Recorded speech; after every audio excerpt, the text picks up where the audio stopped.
श्रीमंदिर ही कालिया 56 भोग हुए।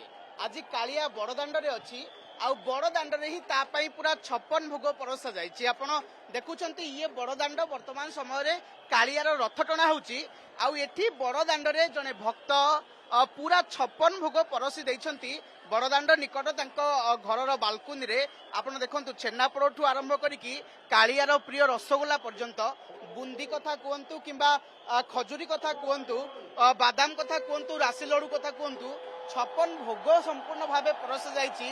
छोट छोट माटीर कड़ुआरे भोग परस जाइछि आउ भक्तिर सहित कालियार रथ टणा देखुचंती एवं ये भोग को कालिया प्रति समर्पण करुचंती। आमे तांको सहित मध्य कथा बा भक्तों सहित जी एभली गोटे नियारा उपाय महाप्रभु प्रति समर्पित होइचंती। आपण मध्य देखुचंती से मध्य समर्पित होइकि ठाकुर को ये प्रसाद को अर्पण करुचंती। जो भोग को निज हाथ में प्रस्तुत करछंती रथ यात्रा देखुचंती ता सहित दीप जालिकी ये भोग को कालिया को समर्पी देउछंती एवं मने मने हुए तो कहउछंती जे कालिया तू तो रत्न सिंहासन रे पूजा पाऊ एवं श्रीमंदिर रे 56 भोग खाऊ।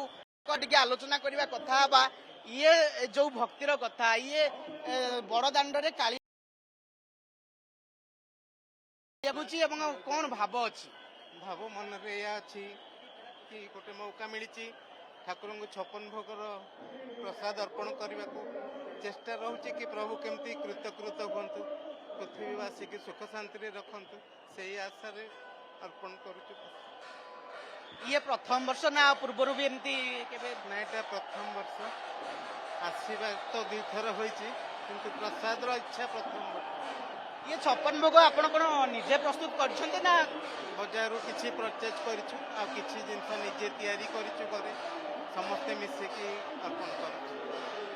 देखंतु ये होछि भक्तर भल पाइबा एवं भगवान का प्रति भक्ति ये किभली भाबरे जगा जते बेले दुआर देकी जीव किभली ताको खाली आखिरे आमे देखिबु खाली देखिबा काहेकि एवं ता प्रति किछि अर्पण केमिति न करिवु सेथि पई तो ये आयोजन ये प्रस्तुति जगा समस्त हृदय रे एवं जगा जते बेले आम दुआर देकी जीव ताकू केमिति आमे खाली हाथ रे केमिति छाड़ी देबु। मैडम अछंती हम सहित मैडम का सहित मते टिके कथा हेबु एवं पचारिबा जे ये मैडम ये जो आयोजन जगा पाई ये जो आयोजन जगा रे जाउची आपण किभली भाबरे एते बड़ गोटे आयोजन करछंती एवं श्रद्धार सहित आपनक मनर भाव कोन कालिया प्रति भाव को हम बोल नहीं सकते हैं।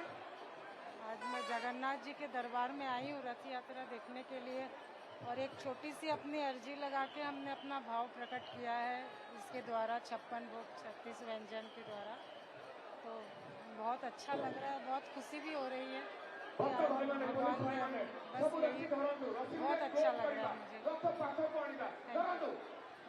विभिन्न भक्तर विभिन्न प्रकार मन आपण देखिचंती भक्तर विभिन्न प्रकार भाव आपण देखिचंती ये गोटे भाव 56 भोग परसा जाए। आप भली के भली भोग उपरे टिके मध्य देखंतु कि भली की भली पूरा सुंदर भाव रे केमती आयोजन करा जायछि एवं महाप्रभुंक पई गोटिए पर गोटिए भोग जहा कालियार प्रिय सबु जिनस एठी अछि। आपण दही कथा कहतु आपण रसावली कथा कहतु पुरी कथा कहतु अन्न कथा कहतु गजामुग कथा कहतु राशि लडू आरंभ करके छेनापोड़ पर्यंत सबु किसी पान भी रही एवं कालियार पान प्रिय बोली मते कुआ जाए छेनापोड़ कालियार प्रिय सबु किछि एठी रही फलमूल भी रही ता सहित जलपान व्यवस्था अच्छी कदली पत्र रे सबू को एभली भाव में साइती रखिकी आज कालिया प्रति भल पाइबा जणाइछंती एवं बड़दाण्ड रे ये भाव भक्तिर गोटे नुआ चित्र देखा मिली। पुरी कैमरा पर्सन राजू सहित रजत पंडा ओटी।